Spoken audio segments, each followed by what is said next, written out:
Bruchim Aboim.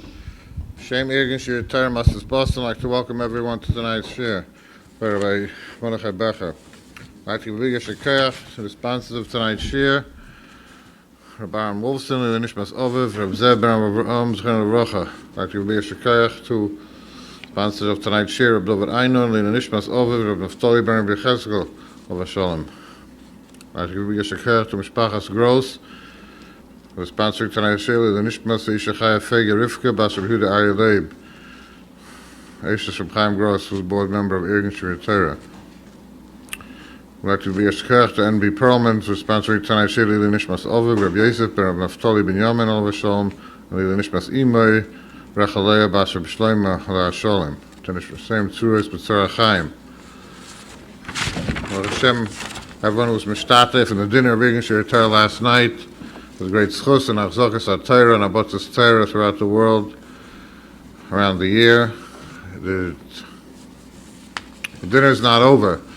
Irgin Shir Torah is going on throughout the year, and the fundraising is still needed. We still have to cover our budget. Have great schus mishtatem and abotzas Torah. Call 718-851-8651 or email ist@yeshivanet.com to have this great schus. Tonight we have the cover down with us once again. Mordechai Becher, noted speaker, speaking on our emuna and the Emunah of the Hostages. I cover the call on Rabbi Becher of tonight's drasha.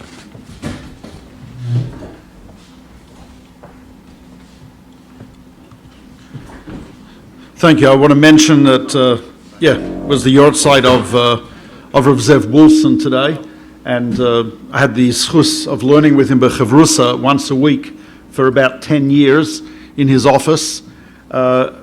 Very rare that you see someone involved in so many major financial, political, international matters, but when he was learning, was completely focused on the learning.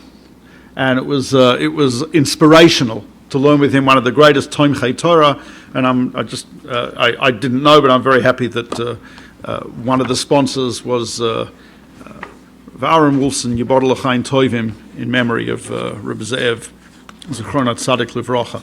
So we live in a time that is obviously, we don't need to go into the details, it's obvious that it's an extremely difficult time. The Jewish people are under attack around the world, both literally and metaphorically. We're under attack in the media, we're under attack, physical attacks all over the world, and it's a horrific situation. Of course, in Eretz Yisrael, in Israel, and we still have hostages who are being held by one of the greatest forces of evil in the world today, Hamas, Yamach Shemam, and Zichram very soon. We have Jewish people, the soldiers who are serving combat in Gaza, in Syria, in Lebanon, and places, there were even some in Iran, and just to recognize the incredible Eist Sora, Liyakov, the time of pressure that we are living in. And one of the most amazing features of this time, one of the few positive ideas and revelations that come from this, is the power of emuna. The emuna, and I'm not going to translate it, there are many translations of the word emuna, some translate it as loyalty, some translate it as belief, faith, trust, certainty. So, all and some of those, but there has been a manifestation of emuna amongst the Jewish people and amongst Jews who were raised very distant from emuna. People who were completely secular. People who were raised with very little Torah and mitzvahs. People not raised, apparently, with much emuna. And yet so many of them have manifested extraordinary emuna in this time. We know, just in the army, people asking for tzitzis and tefillin. I have two sons who fought in Gaza and Lebanon. One was injured, had his second operation recently, and went back. And the incredible, extraordinary Mesiras Nefesh that our soldiers have to protect the Jewish people. And the burden is on a lot of the miluim, the reservists, who have families, who have children, who have jobs, who have school, the 80 Hesder yeshivas, who are guys who are learning, and yet incredible emuna, loyalty to the Jewish people, belief in the righteousness of the Jewish people, and belief in HaKadosh Baruch Hu. What's extremely encouraging is the emuna that the hostages have exhibited. That's what I want to focus on tonight. And just to give a few examples, Mi Hashem, who was in captivity for 55 days of Gehinnom, and she sung during that time to herself songs of emuna. And when she got out, her mother Keren and Mia both said, they spoke at Stern College for women, and they both said that they could literally feel the tefillos of Klal Yisrael around the world. They could feel the prayers of the Jewish people. That's extraordinary. Sapir Kohen, taken from kibbutz Nir Oz on October 7th. She said the only thing that sustained her during her captivity was turning to Hashem. And she was not raised with Yiddishkeit.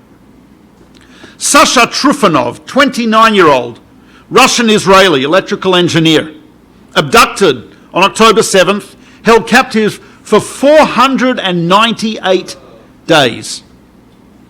He was raised as basically an atheist, did not believe in God prior to his abduction. During his captivity, he actually came to belief in Hashem. He came to belief in Hashem. And one of the first things that he asked for when he came back to Israel was for tefillin. Extraordinary. I had a student in my class who was at Nova, the song dance festival. People at Nova were not ostensively religious, and he was not raised observant. He was at Nova. I mean, it took place on Shabbos. I mean, he survived. He survived, and through a series of interesting circumstances, ended up at Yeshiva University in my shiur on essentials of Jewish thought, which is for beginners, guys without background. He left my shiur after a semester because he wanted to learn Gemara, which is what he's doing now. Incredible, incredible. And I want to focus on one, Agam Berger. She was a 20-year-old Israeli soldier in the observation post. She was in captivity for 482 days. During that time, she found a siddur. I don't know how it got there, but she found a siddur. And she said it was pivotal for her. It inspired her. She davened from the siddur. She tried as much as possible to keep Shabbos. She had fasted on Yom Kippur and Tisha B'Av. She tried as much as she could to keep kosher during that time. She marked Hanukkah with a candle. She somehow managed to get corn flour so she could use that on Pesach for Pittah, so she wouldn't eat chametz. And when she was released, she said, I was kidnapped because I'm Jewish. So you can't take away my Judaism. And on the helicopter, on the way back, she held up a whiteboard for the camera, and on the whiteboard, I'm sure you all saw this, the sign said, Derech emuna bacharti, which is a quote from Tehillim, Kuf Yud Tes. Derech emuna bacharti, I chose the way of emuna. And then in her own words, Uvaderech emuna chazarti, and I have returned in the path of emuna. So that's very interesting, and that's very difficult to understand. How does someone in circumstances like that, who was not raised with Torah, where did they get their emuna from? How does that actually happen? Rav Daniel Feldman, one of the Rosh Hashivas at YU, quoted the Pasuk. He said, Ahoifchi hatzur agam mayim. Her name is Agam Berger. Hashem turned the rock that apparently didn't have faith into the mayim shel Torah in the form of Agam. But it is something interesting. And if we can maybe understand how these people, these hostages, these Kedoshim, were able to achieve emuna in those circumstances, maybe it will help us on our path in emuna as well. Derech, and the posuk she quotes is type of interesting. A few things to note about that posuk. It says, Derech emuna bacharti, David HaMelech says. So first of all, it's not, emuna is not 1-0 binary. It doesn't say, Bacharti emuna, I chose emuna, meaning I had no emuna and I chose emuna. It's not what it says. It says, Derech emuna bacharti. What does derech emuna mean? It's a path. Your emuna should not be static. Emuna is something which grows, hopefully. The Kotzker Rebbe is attributed to the Kotzker Rebbe. It's difficult to know what he actually said, what he did, but it's attributed to the Kotzker Rebbe that he said, I look at my emuna today and I realize that yesterday I was an apikoros. And tomorrow, hopefully, I will look at how I am today and say, today I'm an apikoros. Now, I don't know if he said this. There was a researcher at, I think, University of Tel Aviv, who researched sayings of the Kotzker. Apparently, there was a book of his sayings that was written, I don't know, maybe 50 years after his Patira, which had maybe 100 sayings. And then there was another one written about 100 years later, now had about 200 sayings.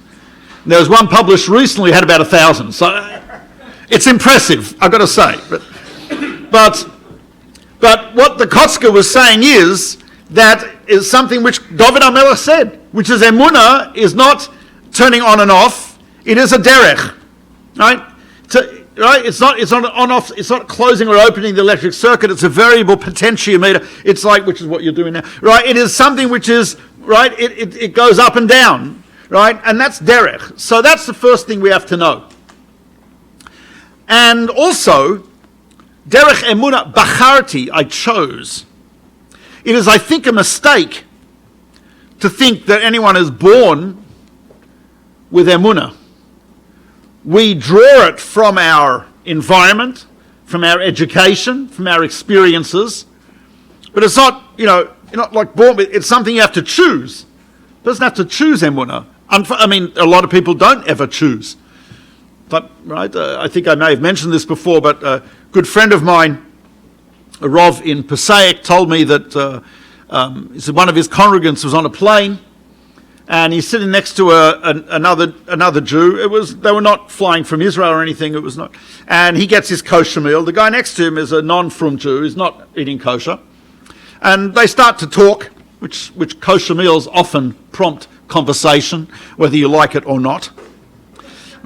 And he says, so you always eat kosher? He says, yeah, I mean, I've always eaten kosher. So this non-religious Jew asked this guy, this congregant of my friends in Passaic, he says, just an innocent question. He said, so when did you decide to become observant? And the guy's like, he freezes. He had like a crisis. He runs to runs to his Rav. He says, I never decided. What decided? Oh my gosh! But the truth is, every time you're in a situation in which there's Becher, there's free will, you've decided, right? You're hungry, and you look for the Hechsher. That's a decision. So it is, we have chosen that. We have chosen it. You didn't have a dramatic moment, right, at age whatever it was. That's it now, right? Some people do have that, many Bali Tshuva, but nevertheless, we have chosen. But that is something you have to choose. Derech emuna bacharti. And so that emuna, which a lot of these hostages exhibited, was something which really helped them survive. Viktor Frankl, the famous neurologist and psychologist from Vienna, who was in a concentration camp during the Second World War, I think a number of them, and he was in the interesting, bizarre situation. He describes himself as both a victim and an observer, because here he is, a professor of psychology, a neurologist, right, and deeply brilliant man, and he's also the victim, but he can't help but stepping back and observing what's going on. And he made a few interesting statements. Of course, he got the Nobel Prize for the observation. Some of these observations in his book, Man's Search for Meaning, in which he says, those who have a why to live can bear almost any how. Life is never made unbearable by circumstances, but only by lack of meaning and purpose. In some ways, suffering ceases to be suffering at the moment it finds a meaning, such as the meaning of a sacrifice. Brilliant, insightful, and I think true. And it's so, but I don't think it explains how the emuna helped them, but it does not explain how they actually arrived at emuna in those circumstances. And it's interesting, the Ramban, in his Hakdama, his introduction to Sefer Eov, his commentary on Eov, as you know, is the Sefer, the book of Nach on suffering. Gemara discusses, did Eov exist or not, but it's the book of suffering. And in this book, and in the introduction, the Ramban opens up by saying that he says, Yesh davar mach'iv halavovois umad'iv hamachshavos. There is something which causes pain to the heart and bothers the mind. Mimenu levado nimshechu rabim b'chol hadoros lekfira gemura. And from this alone, many throughout the generations have come to complete denial of Hashem, chas v'sholom. What is that? Heraot ba'olam mishpat mu'ukal. They observe in this world a perversion of justice. Tzadik v'ralo, the righteous suffering. Rasha v'tovlo, evil prospering.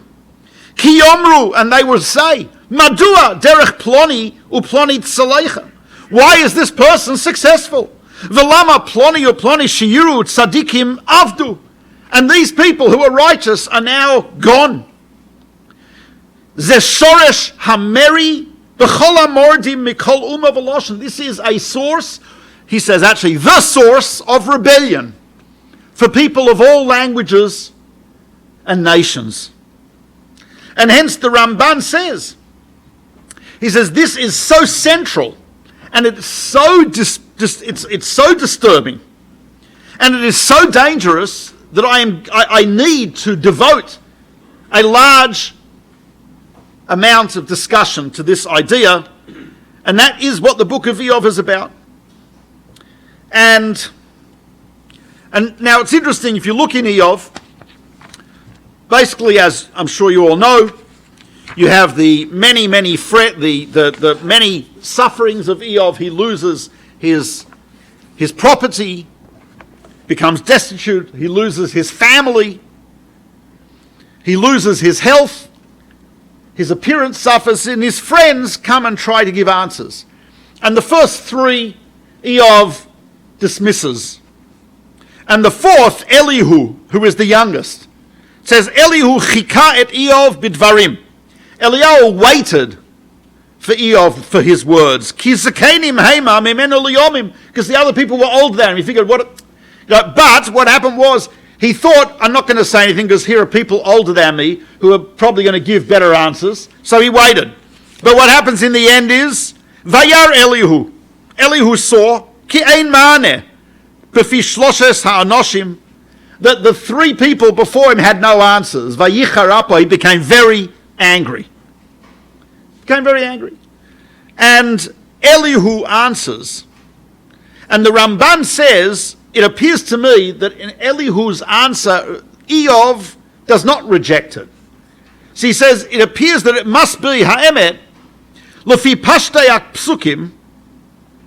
He says, the truth is, it sounds like this is the tshuva gemura, the answer to suffering, to theodicy, is found in the words of Elihu. But the Ramban says, the truth is, lefi pashtayak suvim, based on the simple reading of the psukim, ulefi amisparish mehem, and what I can see from them, biyad mefarshei mikra, in the hands of those who explain it, lo yaspiku lahasir amavucha, are not sufficient to remove this doubt, this confusion. In the end, the Ramban says he thinks that the words of Elihu are alluding to the idea of Gilgul, Neshamos, the reincarnation of the souls, which he feels is one of the best answers for this, for the suffering in the world. Seems like maybe the only answer. He has other answers in Shar Agmul, but in Sefer Eov, he says that seems to be the answer.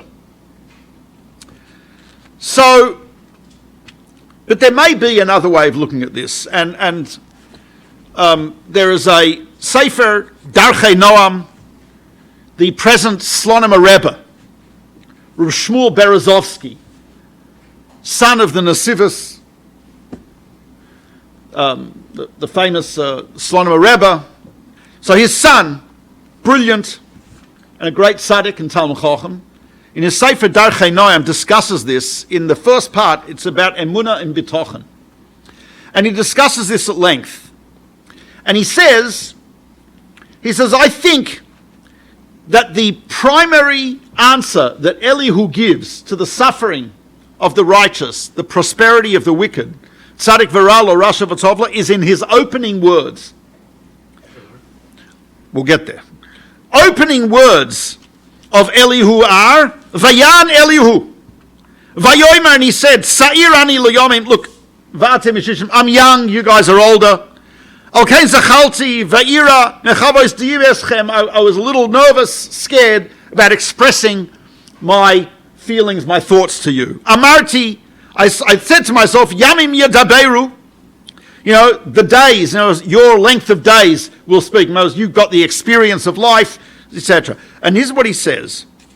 Achein, however, Achein, Ruach hi ve'enosh, there is a spirit within humanity, V'nishmas Shaddai Tevinaim, and the soul of God will give them understanding.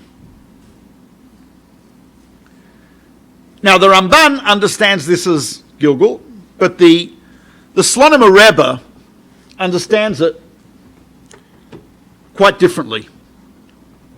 And he says the following. He brings a Zohar. The Zohar says that the Neshama, Nishmas Shakai Tevinaim, the Zohar understands as meaning, that is, your Neshama will give you understanding in this area. Now, we think of emuna, and a lot of people think of emuna as something which you maybe if you look into the outside world, the Rambam says, if you look into science, you look into nature, you will come to emuna. You will see the extraordinary wisdom that can be found in the world of Hashem's creation. You look at the constants of the universe, which if they'd be deviated by even a fraction of a fraction of a fraction from what they are, would result in no universe and certainly no life. There seems to be a fine tuning of things to produce life, to sustain life. You look at the DNA of the human being, or actually not just of any animal, and you see an extraordinary information storage, retrieval and transmission system. Way better than my 10 terabyte USB, which is impressive, but it's nothing compared to DNA. In fact, I think as Edmund Wilson made the calculation that if you wanted to take all the information that would enough, all the information of all species on this planet, how much DNA would you need to encode all the information for approximately 10 million species on the planet? Would you need a room full of DNA? He says you'd need 1 teaspoonful of DNA would be enough to have encoded in it all the information for all the species. And, of course, there are people who say, yeah, it's amazing, like how randomness and arbitrary, things can produce something like that. It's shocking. Yeah. So, but for those who have a seichel yashar, as Rabbi Chanan Wasserman points out, if you have a seichel yashar, you're not too subjective about it. You can see that. That's one type of emuna. That is one type of emuna. And a person can also derive emuna from history. You can look at the Jewish people, the Rabbi Yehuda Halevi, less into the philosophy, and the Rambam, much more into the history. He says, look at the Jewish people. And certainly from his time to now, we have even more reason. The improbability of our survival, every single person sitting here, is highly improbable that you should be here. Not only improbable that you, it's not a reflection on my lecture, although that's also, but not, I mean in the world, I'm saying it. But there's an improbability. The fact that you are here, identifying as Jews, learning Torah, reading an ancient language, is considering where we have been. I mean, how many people from that long ago are still around? I mean, you want to see an Etruscan, you've got to go to the museum. Right? I took a group of some Israeli students of mine. We went to the Met, took them on a tour of the museum, the Egyptology and this and that. And they said, Rabbi, where are all the Jewish artifacts? I said, they're not here. We're still using them. The Egyptians not using it anymore. So the British can steal it and it's fine. But Jews still using it. So one could derive it from there. But you see, that emuna, which is more of an intellectual emuna, is a type of thing where it does not always stand firm in the face of excellent questions. It doesn't always stand as a bulwark against a kasha. Right? It's certainly, these are certainly paths towards emuna, but they can't be it completely. And then there are some people whose emuna derives from what we would call, what the Slonimer calls regesh, rigshi, emotional. Oh my gosh, I went to this kumzitz and now I mamish believe. Okay, that's very nice, right? I like kumzitzes myself as long as I don't dance, right? But it always ruins it. But in any case, right? But certainly there is something to be said for that, and emotions should not be dismissed. Human beings are not robots, right? We have emotions. And emotions are a way in which we communicate, in which HaKadosh Baruch Hu communicates with us, and that's certainly something. But on the other hand, emotions also can be fickle. Emotions can be swayed by even more powerful and stronger negative emotions. Right? As good as the Kumzitz was, the terrorist attack may be worse. And so he says those he doesn't think are the ultimate paths to emuna, or the only paths he doesn't delegitimize the intellectual, he does not delegitimize historical, and he does not delegitimize emotion.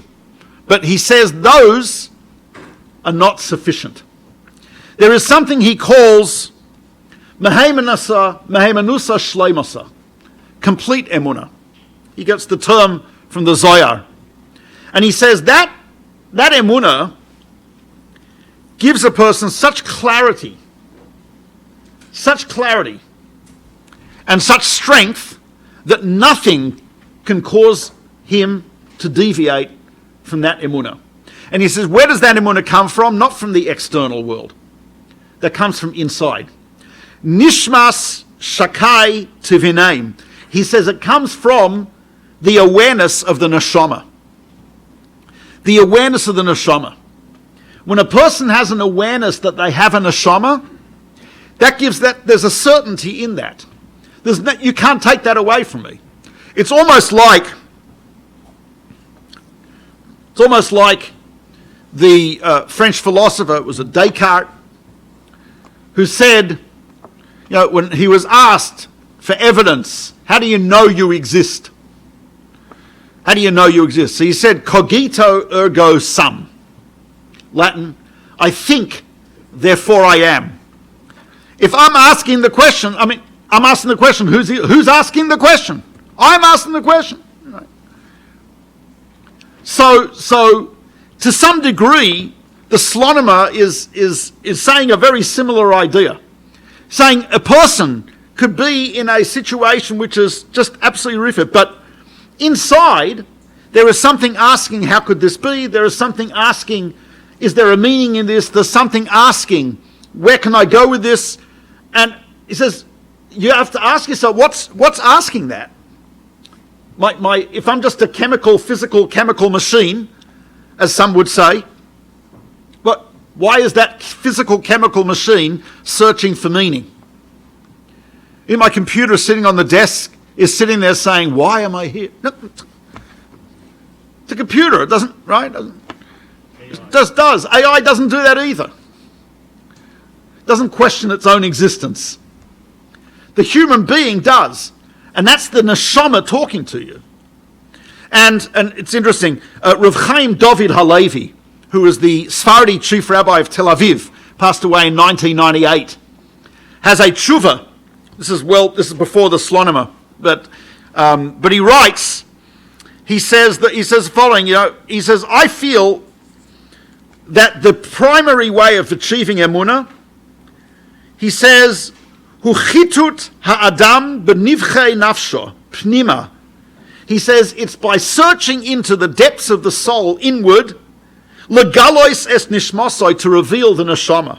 V'darka, and through that, you will find Hashem. You can look outside to science and to nature, and as the Rambam says, that will help. And you can look into Jewish history, and that certainly will help. And you can enjoy, and the dveikus of tefillah and the kums, etc.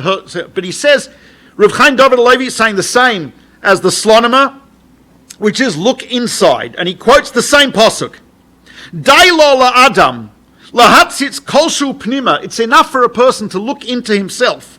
B'ma'amake libo, into the depths of his heart. And he will remember that there are times in his life, sha'ot mitzuka v'charada, times of tremendous pressure and tremendous fear. Or sometimes shos tzipiyah v'tikva miyuchedet, times of hope and expectation. Ha'im lo hirgishaz, did he not feel at those times, she'ein hu boded kol kach bolama, that I'm not alone in this world. I'm not alone. Einu nevak o metzapeh b'kol chamri, I'm not struggling with just physicality and just with the physical existence.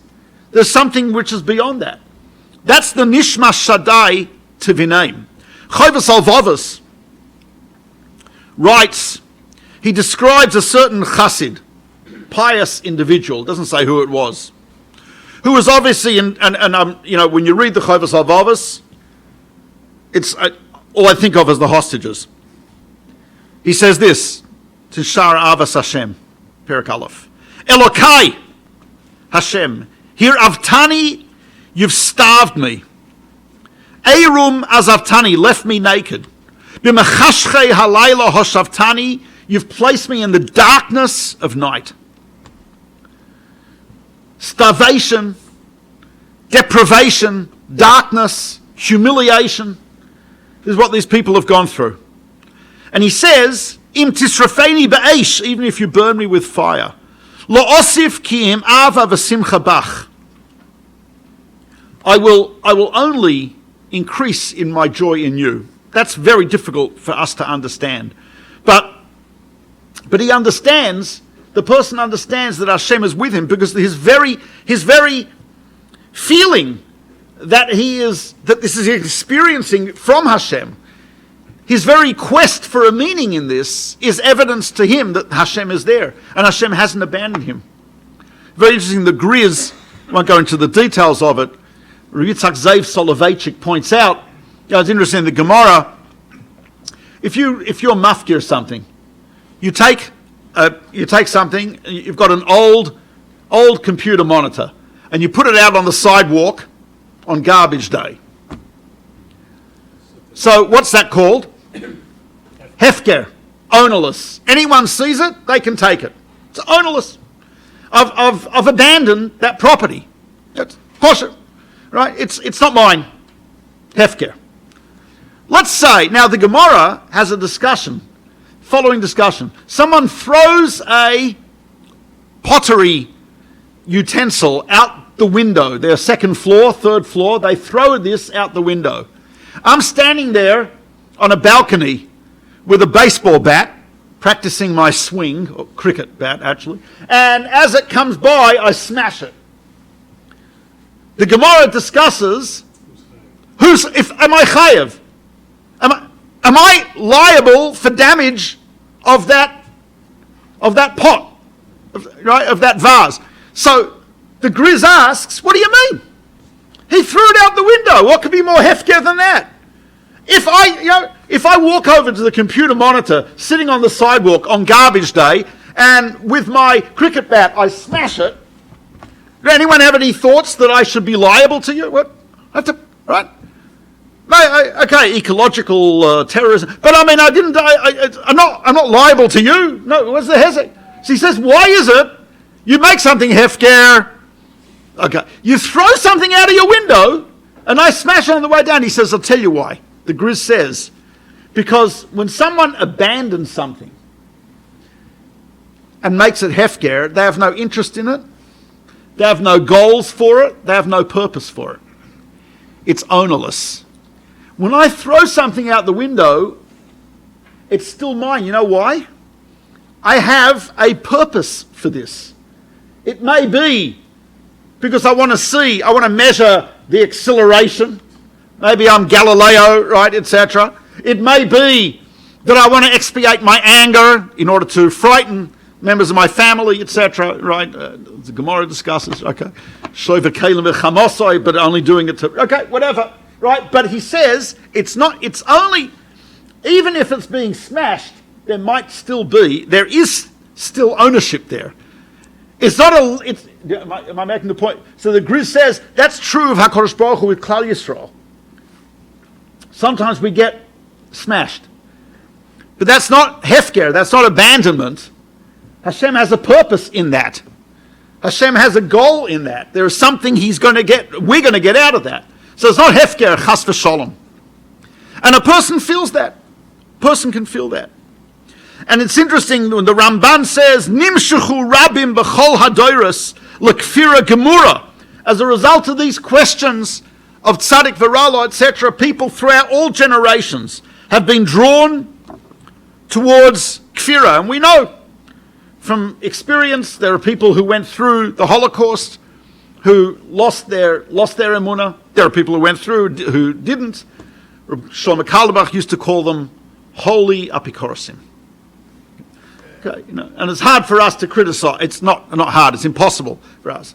But there were people who, nevertheless, through thick and thin, had this feeling that they hadn't been abandoned. He calls that mehemenusa shleimasa. which is the emuna that comes from within. And on the contrary, sometimes when things outside are being destroyed, when things outside are collapsing, the only thing I have to turn to is that which is inside. And on the contrary, sometimes, and maybe in the case of the hostages, they saw their entire reality that they'd previously lived in, and the reality that they were kept in those hundreds of days of Gehinnom. They saw the olam, the world, olam agashmi, the physical world, the world. It's disappearing. It's gone. It's destroyed. It's nothing. The only thing you have then is to look inside, and the neshama is still there, and the neshama is still thinking, and the neshama is still hoping, and the neshama is praying. That's where they got their emuna from. And the Slonimer says he thinks that's pshat. It's actually from earlier sources as well. Brings it from other place. I forgot where, but he says that the Beis Avram. Sorry, he says this. There's a medrash, famous medrash. People are familiar with it. That Avram Avinu says it's a medrash in Parshas Lech Lecha. That Rabbi Yitzchak Pasach. Rabbi Yitzchak opens the parasha with the following: Shimi basur I hati ozneich v'shikchi ameich ubeis avich. Amar Rabbi Yitzchak. He says, Moshel, sure you've all heard this. Echad shaya oiver mimokan lamokan, a person's traveling from one place to another. Ra'a bira doilekes. And he sees a bira, meaning a palace or a mansion, a light. And he says, Toima, sha bira zu beloy manig, is it possible that this palace has no manager? Impossible. As soon as he said that, hitzitz alav HaKadosh Baruch Hu, Hashem appears to Avram Avinu. So here it's interesting. The Beis Avram says this. He says the expression bira dolekes does not seem to be the right expression for a palace that is a light. Dolekes means it's on fire, doesn't it? Dolekes, I don't know, how would you say a palace that is illuminated? Nu'ura, it's illuminated, right? Mu'ura, I don't know, there's, or, I mean, some type of word like that, but to say bira dolekes, if I'm madlik the ner, that means it's burning. So he says he saw a bira dolekes. And the Beis Avram says, the Darchenon quotes him, he says, you know what? The bira dolekes means he saw that the world, he looked at the society that he was living in, and he saw that it's burning itself up. It's self-destructive. It's a bira dolekes. He didn't see a beautiful palace where there were lights on inside. He saw a beautiful palace being burnt down by the inhabitants. Bira dolekes. And he says what he saw there was tzadik v'ralo rasha v'toivlo. And when he saw that, he saw the self-destruction, the level of evil that there was. Apparently, that's when HaKadosh Baruch Hu appears to him. Hitzitz olav ba'al abira. Says, no, I'm still here. So he says, the Darchenon, the Slonimer says, that's the realization. You see the bira burning down, and you say, and yet, I am here, I'm thinking, I'm asking, I'm reaching out. That's when HaKadosh Baruch Hu appears to him. Nishmas shakai tevinem. That's when his soul tells him HaKadosh Baruch Hu's here. And he says every person's life we encounter situations of a bira dolekes. You know, I remember reading the Yaakov Herzog, I think was the son of Rabbi Yitzchak Isaac Herzog, the chief rabbi, great Talmud Chacham, and the uncle of the current president of Israel. So he has a book on Jewish philosophy. Fascinating, brilliant person, Talmud Chacham. And he writes, he says, you know, Kaddish is interesting. He says Kaddish, which we associate, you know, a person who's an Avel, Lo Aleinu, says Kaddish. There's not a word in Kaddish about the deceased. There's not a word in Kaddish about remembrance. Not a word in nothing. Kaddish is all about is God, right? The godless, HaKadosh Baruch Hu, we ask he should be great, should be honored, should be... So what's going on? So he expresses, I don't remember the expression he uses, but it's much more eloquent than I'm able to express. But he says, in the face of the destruction of the finite, we cling to the infinite. When we've experienced the transitory nature of the finite physical world, the only thing that our neshama wants to do is to now cling to the infinite. Similar to Reb Chaim David HaLevi, similar to the Darchei Noam. And I think, and that type of recognition of HaKadosh Baruch Hu, the kashas, you may be disturbed, because if you're not disturbed by the suffering of the righteous, that's not a good sign. Obviously, right? If guys ask me the question, yeah, but what about suffering? I say it's a good thing you're asking that. If you're not disturbed by suffering, that's a sign of you're probably a sociopath, right? And you don't care about human suffering. And secondly, if you expect that it should be otherwise, that shows that deep down you believe there's a judge. If you didn't believe there was a judge, why would you expect justice? If everything's arbitrary and random, you don't expect justice. The fact that you have the kasha is a good thing. Not bad. Right? It's a good thing. But someone who has the emuna that comes from the neshama, from within, that level of emuna, that's someone who all the kashas in the world, they may be disturbed by the suffering, they may have expectations and be interested intellectually, are there answers? And there are. The Ramban in Shar HaGmul, the Rambam in Moreh Nevuchim, and others, and the Chovos HaLevavos, and they all talk about it. All have answers. But at the end of the day, they will not deter him from his emuna. And I think when Agam Berger said, Derech emuna bacharti, quoting David HaMelech, I think that's what it was. I think that's where it came from. Based on the Darchei Noam, he obviously doesn't talk about that. He wrote this before this whole thing happened. But I think to a great degree, that's what we are witnessing. That's what we're witnessing. We are witnessing people who distant from Yiddishkeit and distant from Torah, but yet because the outside finite physical world is collapsing, and because everything else is collapsing, they're drawn to the inner world. They're drawn to the inner self. And such a person, and in such a situation, that's what the Medrash means. Shimi Bas, the Medrash that we quoted, the Bira Dolekes, of seeing that burning tower, it's that the posuk that it quotes is, it says, Shimi Bas Ura'i Shirchi Amech Beis Avich, Yesh Emuna B'dargas Shim'i, V'yesh B'dargas Re'i. There's two things. See, Lishmoa, to hear, and Lirot is to see. And this posuk mentions both.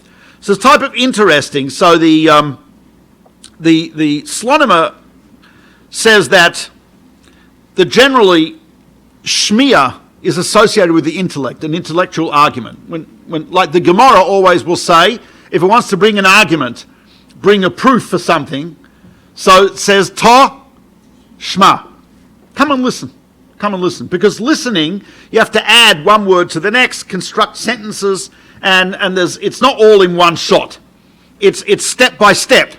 You're not hearing the whole lecture in one shot. You're hearing it piece by piece, and your mind is assembling the pieces. That's called shmiya. That's more of an intellectual process. That's similar to the emuna that we mentioned by looking into history, looking into science. That's like a shmiya. That's listening. Re'iyah is a little different. Yeah, the Yerushalmi and the Zohar, Yerushalmi written in Eretz Yisrael, and the Zohar, they always use the different expression. They say, To Chazi. The Zohar says, To Chazi, which means come and see. I see everything in one shot. I'm seeing this. It's not like I'm seeing this part of the room, this part of the room, and my brain's adding up. I'm seeing it's all one vision.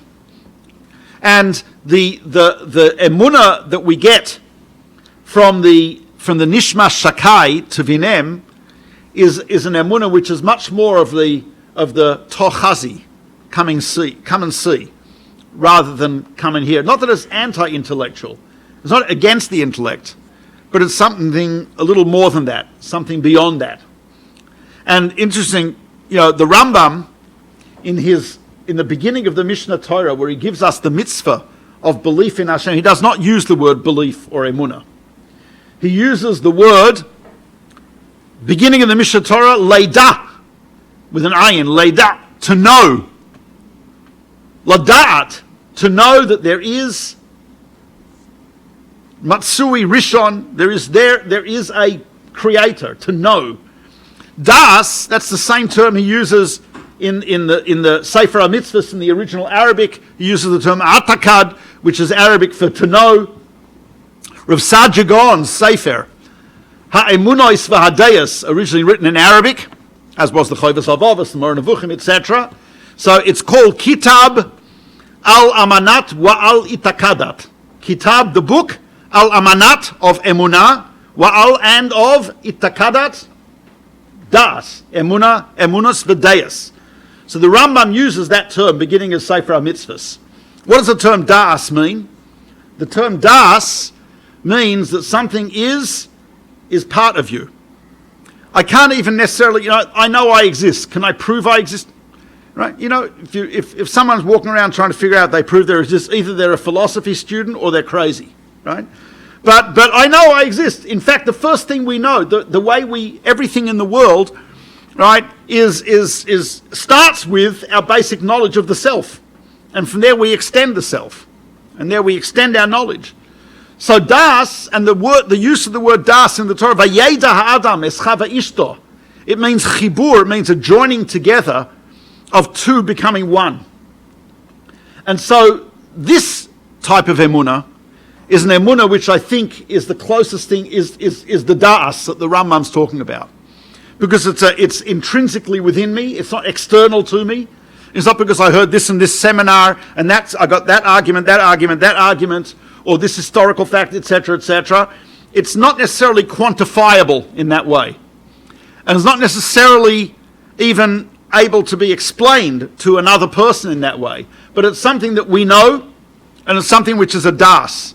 And that's actually something which Mefarshim discuss in the Sefer HaMitzvahs, because, as you know, the Baal Halachas Gedolos does not list Emunah as a mitzvah, and the Ramban criticizes the Rambam. How does he list it as a mitzvah? And famously, they discuss, there's a lot of discussion about this, much is written, huge amounts have been written about this, but one of the answers because the Ramban says, how do you have a mitzvah of Emunah? Who's being mitzvah? If you can't have a mitzvah without a mitzvah, you can't have a commandment without a commander. So if someone doesn't believe in a commander, I can't come to him and say, listen, you just have to believe in Hashem. And he says, who says? I said, it's right here in the Mishnah Berurah. It's like, that's not convincing. Right? It's a prerequisite. It's a prereq. It's a requirement. Before you start the semester of life, you've got to already have that. Otherwise, how do you have mitzvahs? But some say, no. The Megillah Esther says what it means, the Rambam understands, that yes, of course we may start off with emunah of some sort. We may start off with emunah we picked up from our family, from our education, from our study of history, from our study of nature. All great. We have to try to cultivate that and turn that into das, where it becomes so much a part of ourselves that I will not doubt it, just like I will not even doubt my existence. I won't doubt the emunah. It's one and the same. And that, he says, is I think, is derech emunah b'charti, that path that we take towards emunah. It's the path that Elihu told Eov, to the Ramban sees as the answer, and it's the path which is internal, not external. It goes from inside to outside. We see, we perceive, we feel, we know the neshama, and from that we know HaKadosh Baruch Hu, and that's something which we can all do.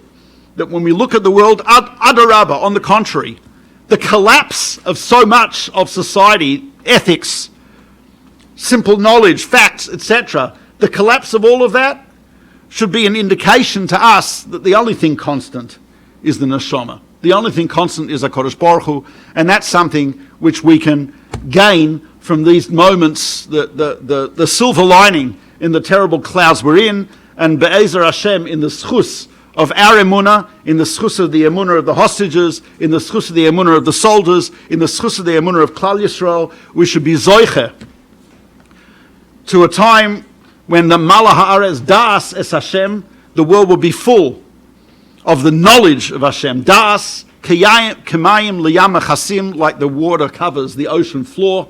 B'vias Goel Tzedek Meher V'Yameinu Amen.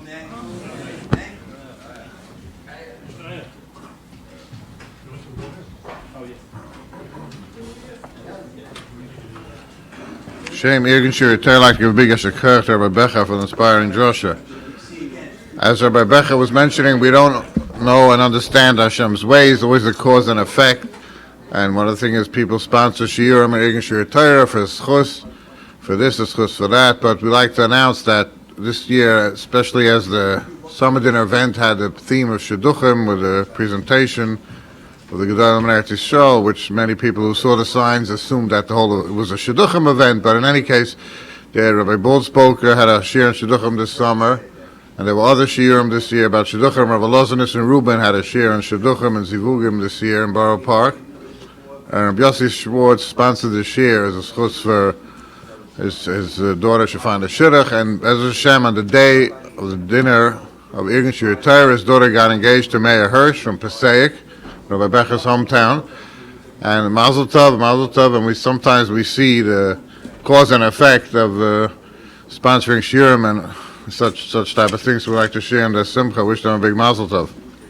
We'd like to give a big ashikach to Rabbi Wolfson for sponsoring tonight Shlita the Nishmas Aviv, Rav Zeber and Rav Zechan of Rocha. We'd like to give a big ashikach to NB Perlman for sponsoring tonight Shlita the Nishmas Aviv, Rav Yosef, Rav Naftali Ben Yamin, Olav Shalom, and Aliyah Nishmas Imoy. Yisharech Aleya Basar B'Shloim Aleya Shalom. We'd also like to give a big shikach to Rabbi Einhorn for sponsoring tonight's Shir Lila Nishmas Aviv, Rabbi Naftali Ben Rabbi Cheskel, Olav Shalom, and to big shikach to Mishpachas Gross, sponsoring tonight's Shir Lila Nishmas Imam Chaya Fega, Rivka Basar B'Yehuda Ayer Leib, Olav Shalom, the wife of Rabbi Chaim Gross, who was a board member of Irgenshir Torah. To have the great schus of sponsoring one of the remaining shiurim, Avachelek and Abotzes Torah, to join the Irgenshir Torah dinner, if you aren't able to attend, and Mishtate for donating Avachelek and the Abotzes Torah of Irgenshir Torah worldwide throughout the year. You can come over now after the shir. There's a credit card machine, or you can call 718-851-8651, or email ist@yeshivanet.com to have this great schus. Yashikar to one for coming. Chananya ben Akasha, Emunah Of The Hostages, es Yisrael Lefikir Chibur Torah Mitzvah, Shenemar Adonai Chofetz Aman Tzidkoi, Yagdol Torah V'Yadeh.